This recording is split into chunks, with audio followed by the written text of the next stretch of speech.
목소리 조절하기입니다. 말 잘하는 사람이 성공하는 시대지요. 말을 잘하는 사람은 먼저 발표하는 사람이 아니고요. 말을 어떻게 감정을 넣어서 표현을 잘한다는 사람이 말을 잘하는 사람이라고 생각됩니다. 그런데 오늘 이 목소리 조절하는 것을 배우는데요. 목소리는 목에서 나와서 입을 통해서 나오는 언어인데 목소리를 조절한다? 목소리는요, 여러 가지를 갖고 있습니다. 말을 할 때는 높은 목소리로 말해야 할 때가 있고요. 낮은 목소리로 할 때가 있고, 강한 목소리 혹은 약한 목소리로 말할 때가 있습니다. 그리고 다급함을 표현하니 빠르게 말할 때가 있지요. 그리고 좀 편안함과 어떤 분위기 상황상 천천히 말할 때도 있습니다. 자, 그래서 여러분들과 함께 오늘은 높고 낮고 강하고 약하고 그리고 빠르게 말하고 천천히 말하는 목소리 조절을 배워보도록 하겠습니다. 첫 번째 교재 81페이지 보시면 높은 목소리로 말하기라고 되어 있습니다. 이 높은 목소리는 어떨 때 많이 할까요? 그렇죠. 누군가한테 나의 생각과 나의 마음을 전달하고자 할 때, 혹은 나의 다급함이라든지 즐거움을 알리고자 할 때 쓰입니다. 그럴 때 높은 목소리로 하지요.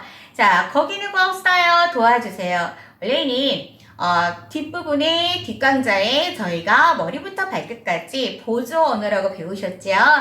보조 언어는 동화를 표현할 때 적절한 그에 맞는 동작인데요. 우리도 이거 같이 한번 해보도록 하겠습니다. 거기 누가 없어요? 도와주세요 할 때는 원래 목소리만 표현하는 게 맞긴 한데요. 그래도 성격 급하신 선생님들이 혹시 계실 것 같아서 제가 맛배기로 중간중간에 동작도 한번 넣어서 해보도록 하겠습니다. 자, 여기 보면은 거기 누가 없어요는 누군가한테 나의 모습을 알려주는데 내 모습이 보이지 않고 상대방 동안 나도 볼 수가 없어요. 그랬을 때는 손을 이렇게 잡으셔서요.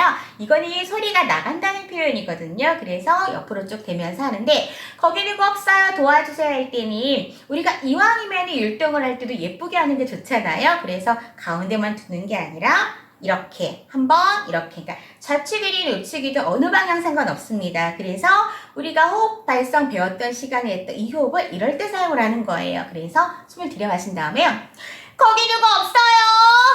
도와주세요! 라고 하는데 이 수업을 할 때 꼭 라디오 방송 하시는 분이 계십니다. 뭐냐면 목소리는 거기 누구 없어요? 이러는데 웃고 있어요. 거기 누구 없어요? 도와주세요! 그러면 어떤 캐릭터로 바뀔까요? 그렇죠. 여우예요. 어머, 아무도 안 왔네. 좀 기다렸다가 이따가 한번 해봐야지. 유후! 이런 캐릭터가 되는 거예요. 그래서 요거는 왜 소리를 지르냐면 나를 도와줄 사람이 내 눈앞엔 없지만 내가 거기 누구 없어요 말하면서 어때요? 누군가가 바람을 타고 내 소리를 들었어. 이게 누구지? 소리 나는 곳으로 가볼까? 그래서 도와주었다. 이런 내용들이 되게 많이 있습니다. 자, 살려주세요인데요. 이것도 마찬가지예요. 자, 살려주세요! 이렇게 하는데 이거는 두 가지로 한번 해볼게요. 내가 먼저 위급한 상황에 처했어요. 먼저. 그랬을 때는 조금 내가 살고자 하는 거, 누구한테 도움을 받고자 하는 에너지가 있겠죠. 그럴 때는 살려주세요! 이러지만 너무 살려달라고 애원을 했는데 내 기운이 빠졌어요. 그럼 어떻게 해요? 살려주세요. 이렇게 바뀌겠죠. 자, 그리고 이제 높은 목소리 중에 자, 보도록 할게요. 뭐가 있나 봅시다. 자, 보면은 높은 목소리 세 번째 불이 났어요. 이것도 마찬가지예요. 손을 이렇게 대시면서 불이 났어요. 이걸 좀 디테일하게 하기 위해서는요. 소리를 높게 하지만 불이 났어요 말할 때 그 중간에 호흡을 해주시면 정말 현장감이 있어요. 어떻게 하냐면 불이 났어요. 이렇게 말이지요. 자, 그리고 낮은 목소리로 말하기가 있습니다. 낮은 목소리로 말할 때는 좀 차분하면서도 가까운 거리 표현할 때 낮은 목소리로 말을 한다라고 하는데요. 아무한테도 말하면 안 돼. 할 때 어때요? 우리 뻣뻣하게 이렇게 하는 게 아니라 너와 나만의 듣는 소리야. 그럼 어때? 우리가 약간 상체를 앞이든 옆이든 살짝 다가가겠죠. 그리고 이 낮은 목소리, 뒷부분에 약한 목소리라고 나오는데요. 조건이 있습니다. 낮은 목소리와 약한 목소리, 그러니까 귓속말하는 목소리 할 때 우리 인강을 들으시는 분들이 구현을 누군가한테 해주고자, 들려주고자 하는 분들이시잖아요. 그러면 작은 목소리, 낮은 목소리 할 때 있잖아, 말하면 안 돼. 이거는 나만 듣는 거지. 친구들은 몰라요. 그러니까 기준은 내가 구현을 하게 되면 나를 중심으로 해서 가장 멀리 있는 친구까지 들릴 수 있는 작은 소리. 그래서 동작이 좀 많이 들어가는 것 중에 하나예요. 그러면 이것도 아무한테도 말하면 안 돼. 이렇게 하면 됩니다. 자, 다시 해보실까요? 아무한테도 말하면 안 돼. 네. 자, 제가 내 말씀드렸어요. 그래서 내가 너무 좋았는데 동화구에는 어때요? 좀 약간 오버상도 있고 예쁜 표현이 되게 많아요. 그러면 너무 할 때 너자를 조금 이렇게 장음으로 끌어주시면 좋아요. 그리고 좋아할 때는 어깨를 엉 하고 치는 거예요. 내가 너무 좋아. 이렇게 말이지요. 옆에 누군가 계시다면 같이 한번 해보세요. 내가 너무 좋아. 이렇게 말이에요. 자, 아기가 깰지 모르니 쉿 조용히 하자. 작은 따옴표가 있잖아요. 작은 따옴표를 읽고 나서 그 다음에 나오는 글자는 바로 읽지 않고 약간의 미세하게 여운을 둡니다. 그래서 아기가 깰지 모르니 쉿 조용히 하자. 이렇게 말입니다. 자, 이번에는 강한 목소리예요. 강한 목소리는 인정을 할 때, 혹은 호통을 칠 때, 혹은 다짐을 할 때 쓰이는데요. 강한 목소리는 꼭 이렇게 막 소리를 지르는 강함보다 오히려 더 효과가 좋은 게 누르는 강한 목소리도 되게 좋습니다. 그래서 그런 것들이 나오는데 한번 해보죠. 자, 1번에 보면 넌 할 수 있어. 그럼 할 수 있지. 이게 강하다고 해서 넌 할 수 있어. 그럼 할 수 있지. 이게 아니고요. 넌 할 수 있어. 그럼 할 수 있지. 앞에보다는 그러니까 넌 할 수 있다라는 건 그래. 넌 정말 잘할 수 있어. 그럼 할 수 있지. 뒤에 나온 할 수 있지는 내가 너를 항상 응원하고 있다라 에너지를 줄 수 있는 할 수 있지입니다. 그래서 넌 할 수 있어. 그럼 할 수 있지. 이렇게요. 자, 여봐라. 저놈을 당장 가두거라. 이거는 앞에서 리더하는 사람의 대사예요. 뭐 왕이 될 수도 있고요. 산적이 될 수도 있고요. 뭐 호랑이랑 사자가 될 수 있고 새들의 왕 독수리가 될 수도 있습니다. 그럴 때는 여봐라 하고 바로 치는 게 아니고요. 제가 지난 시간에 말씀드린 것처럼 한번 얘기했으면 내 말 들었나? 나를 쳐다봤어. 그러면 그때 얘기하는 겁니다. 그래서 여봐라 하는 게 아니라 여봐라! 저놈을 당장 가두거라! 이렇게 말이죠. 그래서 여봐라 하고 호흡을 쭉 빼서 쭉 뱉었어요. 그리고 나서 저놈을 당장 가둬라. 이렇게 하시면 됩니다. 의외로 호흡이라는 건요. 동화구연하고 뗄 수 없는 절친입니다. 자, 이번엔 꼭 합격할 거야. 여기서는 누름의 강조입니다. 제가 좀 전에 말씀드린 것처럼 자, 이번엔 꼭 합격할 거야. 이게 아니고요. 이번엔 꼭 합격할 거야. 내가 널 믿어. 네가 얼마나 열심히 연습했는데 노력했는데 합자에다가 액센트를 주시면서 약간 눌렀다 올라오십니다. 그래서 이번엔 꼭 합격할 거야. 이렇게 하시면 강한 목소리 구현이 되겠죠.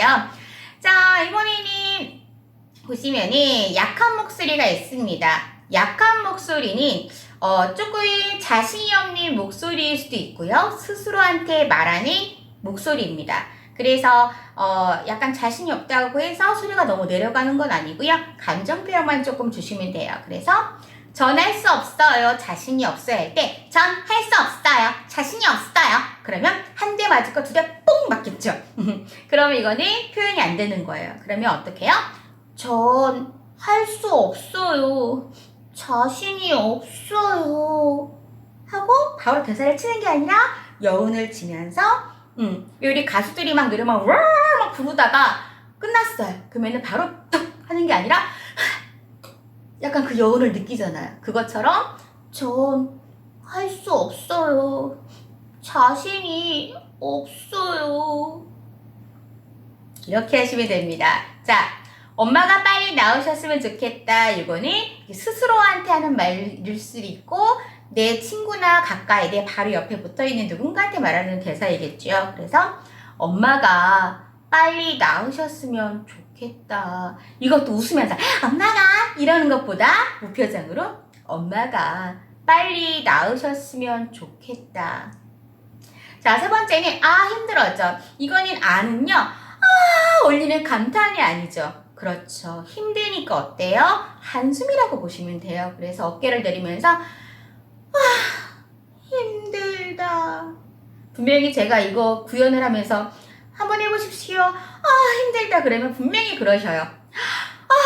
힘들다. 동화구연 하면 할수록 힘들다. 정답입니다. 뭐냐면 제가 말씀드렸잖아요. 혼자 하는 거예요. 혼자 모든 대역을 소화하고 분위기 상황 파악해서 내 구현과 목소리와 상황 전달을 다 해서 그게 잘 갖추어져야 재미있는 동화가 되는 거잖아요. 물론 수학도 공식 있잖아요. 공식을 알기까지는 힘들어요. 그런데 수학 공식이 어때요? 그 공식만 터득을 하게 되면 어떤 문제를 가지고 와도 다 풀 수 있죠. 동화도 마찬가지입니다. 지금 여러분들께서는 집으로 본다면 지금 이제 뼈대를 심고 있는 거예요. 뼈대를 딱 심고 나서 그 뼈대가 되면은 거기다가 시멘트 바르고 리모델링하고 한 다음에 멋진 집이 되는 그날을 위해서 열심히 하시기 바랍니다. 자, 이번에는 빠르게 말하기예요. 빠르게 말하기는 우리가 항상 언어 전달은 중요하다고 그랬죠. 그래서 말을 빨리 읽는 것도 있지만 그다지 빠른 것보다 빠르다는 느낌만 주실 수 있게 하시면 돼요. 그래서 빠르게 말하기는 뭐 말하는 것도 있지만 감정도 같이, 그러니까 쉽게 얘기해서 약간 한 톤 올려서 한다라고 보시면 돼요. 그래서 여기 저기저기는 한 번에 몰아서 있습니다. 그래서 저기 마트에서 고기를 싸게 판대요. 한 장 판매한다니 우리 빨리빨리 가요. 이거를 한 톤 올리는 것과 평평하게 읽는 것과 다릅니다. 저기 마트에서 고기를 싸게 판대요. 사든지 말든지, 그쵸? 그런데 저기 마트에서 고기를 싸게 판대요. 한 장 판매한다니 우리 빨리빨리 가요. 어머머머머 빨리빨리 가요. 이런 상황이 전개된다라고 보시면 되겠습니다. 자, 마지막 지하철이야 빨리빨리 뛰어 할 때 이것도 마지막 지하철 빨리빨리 이게 아니고요. 마지막 지하철이야 빨리빨리 뛰어 하면서 뛰어 할 때 어자에 탄탄하게 확 몰아주시는 겁니다. 마지막 지하철이야 빨리빨리 뛰어 이렇게요. 자, 그 다음에 큰일 났어요 철이 엄마. 철이가 다쳤어요인데요. 큰일 났어요 철이 엄마는 몰아가셔야 돼요. 왜냐면 우리가 아빠가 가방에 들어갔다, 아빠가 방에 들어가셨다, 그렇게 끊어읽기가 되게 중요하거든요. 그래서 큰일 났어요 철이 엄마. 철이가 다쳤어요. 읽을 때도 우리는 이제 구연가가 되기 위해서 연습을 하시고 공부하시는 거니까 이왕이면 당황치 말라고. 제가 못 느끼셨나요 혹시? 제가 항상 이론을 하거나 지금 실기를 약간 하고 있지만 할 때 분명히 여기는 말만 감정을 넣어서 해야 되는 거죠. 그런데 저는 우리 인강을 들으시는 분들이 조금 이렇게 워밍업 동작 같은 거 익숙하시라고 제가 표정과 나중에 다 알려드릴 걸 미리 이런 게 있답니다 하면서 제가 표정과 동작 다 같이 알려드리잖아요. 그런데 이럴 때는 창피하거나 부끄러워하지 마시고요. 인강을 들으실 때는 모든 자존심은 버리시고 인강을 들으실 때는 내가 한번 여러 캐릭터가 바뀌어서 좀 이상한 사람 되더라도 한번 해보자. 그러면 성격도 좋아지고요. 구현을 엄청 잘하시고 실력도 많이 드실 겁니다. 자, 그러면 이제 감정도 넣는 거죠. 원래는 큰일 났어요 철이 엄마 아빠 뭐 철이가 다쳤어요 이래야 되는데 감정까지 넣어서 큰일 났어요 철이 엄마 철이가 다쳤어요 이렇게 넣으면 실력이 더 많이 쌓아질 수 있겠죠. 자, 천천히 말하기입니다. 천천히는 동화의 첫 부분과 마무리에 많이 사용을 합니다. 특히 첫 부분보다도 마무리의 맨 마지막 줄 그 어미 부분 있죠. 뭐뭐 했지요, 뭐뭐 했대요 라는 거는 조금 천천히 여운을 남겨주듯이 천천히 하는 게 고급진 구현법입니다. 1번 옛날 깊은 숲속에 마음씨 좋은 할머니가 살고 있었어요. 이렇게 구현하셔도 되고요. 나는 리듬을 더 타겠다. 그러면 어떻게 해요? 옛날 할 때 옛자라는 글자를 두 글자로 만듭니다. 옛날 아니라 옛날 이렇게 되면 리듬을 더 많이 타실 수 있어요. 그래서 옛날 깊은 숲속에 마음씨 좋은 할머니가 살고 있었어요. 토끼와 거북이는 서로 아껴주며 행복하게 살았지요. 그리고 3번 같은 경우는 산에는 글자가 똑같은 게 있습니다. 그럴 때는 뭐 앞부분에 올렸다면 뒷부분 내리고 이렇게 리듬을 좀 타시면 좋을 것 같아요. 그래서 산에 눈이 옵니다. 흰 눈이 하얗게 펄펄 내리고 있습니다. 네, 이렇게 인강을 들으실 때만 연습을 하지 마시고요. 시간 되실 때 수시로 교재를 보시면서 목소리 조절을 하신다면은 아마 목소리 높낮이, 강하고 약하고 빠르게 말하고 천천히 말하고 구형 기법을 잘 하실 수 있을 겁니다.